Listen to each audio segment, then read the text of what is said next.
Alright, we're going to start off making the soluble glutinous rice starch method of screened powder, starting off the same way you normally would. As you can see, we've got a little yellow layer, a white layer, and a big black layer. And there's black layer is the largest because remember we're doing by weight, not volume. So even though it's, I forget what the ratio is, 25%. Don't quote me. I just had it written down. It's actually, about 50% by volume because it's so light.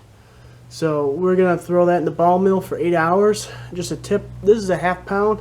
If I'm doing a whole pound, if you're using the Harbor Freight tumblers here, about a half a pound fits in each one. So what I'll do is if I had a cap and I use a larger mason jar, I would kind of shake the whole thing for about 5 minutes to get everything mixed well. Okay, so then I can pour off half a pound in each jug because you don't want it unmixed and have too much of one chemical in one and the other. So definitely shake it well if you're going to be splitting the batch. So I'm going to get it in there, and we'll add our 3% in the last 10 minutes. So we're going to go for at least 8 hours in the mill. Some people do it as much as 48 hours. I think that's overkill. 8 hours works pretty good. So we're going to get it going, and I'll show you. It's just a little different when you're actually screening it. It's a little thicker, and you have to sort it a little differently. But other than that, it's pretty simple.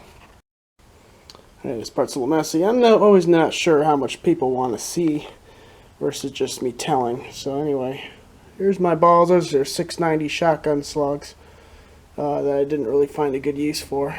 I'm going to try to dump that in without making a big mess. Of course, that charcoal is the messy part.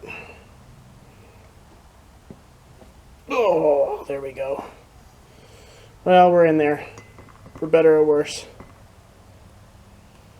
Now we just got to seal it up and let it run. Alright, there's 105 grains of our binder. Soluble Glutinous Rice Starch. I got this stuff from fireworkscookbook.com. Seems to work well. We'll add that in at the very end, and then we'll go from there. Alright, just like we did before, going with the spray bottle. Just trying to get it enough where it's going to clump. Go real slow with the water mixing. A little bit, run your hands through it, a little bit, run your hands through it. You don't want to get it slimy when you're using a binder because you're going to have a hard time screening it. But when I push it through, screen it, not much to see.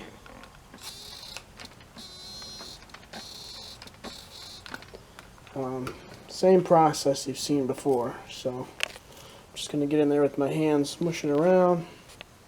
Just use my left hand. It's kind of like making pizza dough, if you ever made pizza dough. When you start, you think you don't have enough water, but you really do. It just takes a while for everything to mix together. So I'm going to keep squirting, and we'll get back later. I'm going to try to give you guys a good look at this. Okay, so I'm just at the point where it's like a wet dirt. It's not quite slimy, but starting to get a little shine to it. Okay, it's just about perfect. I need to get it mixed up a little more, maybe a couple more squirts, but don't go much beyond that. You'll have a hard time pushing it through the screen. You'll just have a sloppy mess. So go slow, a few squirts at a time. That's about the consistency I'm looking for. Balls up like a wet dirt. Alright. Now see, if you over wet it, you'll just get these worms coming out. You're not going to get real grains. So that's okay. I'm just going to put it back in my little plastic thing. Spread it out, let it dry, squish it out again, and try it again. And here I've just spread it out in my bin. Because water obviously doesn't dry as fast as alcohol. Alcohol just wait a couple minutes. This too, you know, wait a couple minutes. Don't wait too long, or this stuff will be a brick. You don't want to do that. So I'm just going to give it a couple minutes, and then we're going to try pushing it through again. Alright, so here's the layout. I like to use this freezer paper. I use the papery side up, the waxy side down. It's a good drawing surface. This is a cold garage in a December Michigan winter, but it'll harden up. These are a little bigger chunks than I'd like to. No need to worry, they will break up just fine. It's just going to be more having to break it up more. So I actually got a bigger funnel, a very coarse one. This one is 10. I think it's 10 screen size, but it's a big one. This can be for my initial breakup, since this stuff gets very hard very quickly. But the hardness is also good, so you can actually break it up and not pulverize it as you do it. So we'll see how she goes, but looking good so far. So we'll give it a day, and tomorrow we'll do the sorting. Alright guys, now on to classifying. Now the strainer I use to push it through is not going to work. I have to go one size bigger, so I'm going to use this strainer, larger squares. I'm just going to go through my sieves here. I have them in order. Make sure you do have them in order, or else you don't want the thinner screen higher than a thicker one. I've done that before. And the dust is just going to fall at the bottom. But this allows me to do all the classifying in one step instead of 3 separate steps. And this stuff is pretty hard. Overnight it didn't get too firm in the garage, but then I moved it inside room temperature, and it got nice and crispy. So we're going to start shoving it through and breaking it up. Now I use everything but dust. You can classify it if you want separate 2F and 3F. I just mix it all together and shoot it. It doesn't seem to make a difference in my 50 cal. But if I was shooting a pistol, you know, then I would probably have to classify it and get the smaller pieces out.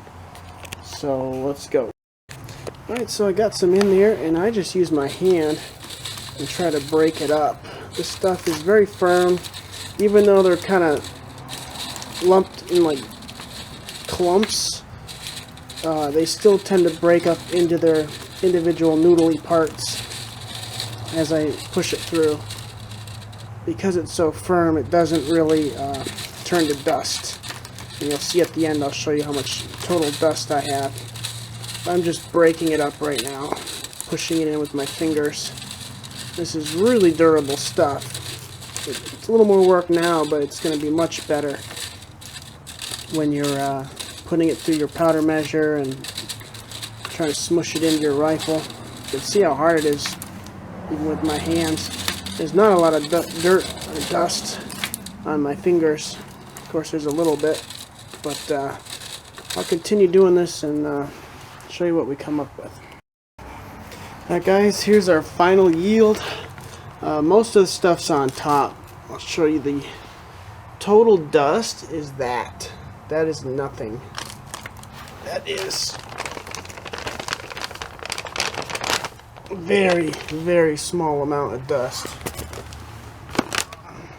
So of course most won't make it through the first sieve, which is fine for what I'm shooting. But here's my smaller portions, which I would call my 3F. Oh, sorry guys, let me break this apart. Let me put down the camera. Some things I need 2 hands for. Is it really in there? Okay. And there's our 3F. Of course, I'm going to put it all together. Like I said, I shoot everything. Oh, can you get it? Alright. Yep, there's our 3F. And there's our 2F. And this is a little larger than that. I guess 1F. But it shoots good for me. So, like I said, I'm going to mix it all together and That's what you've been seeing me shoot in the other videos. This stuff's incredibly hard. My fingers are killing me. It's so hard to push it through the initial screen to break it up. This stuff is really, really hard, but there's great advantages to that. So get yourself some soluble glutinous rice starch and make some hard, durable, good shooting powder.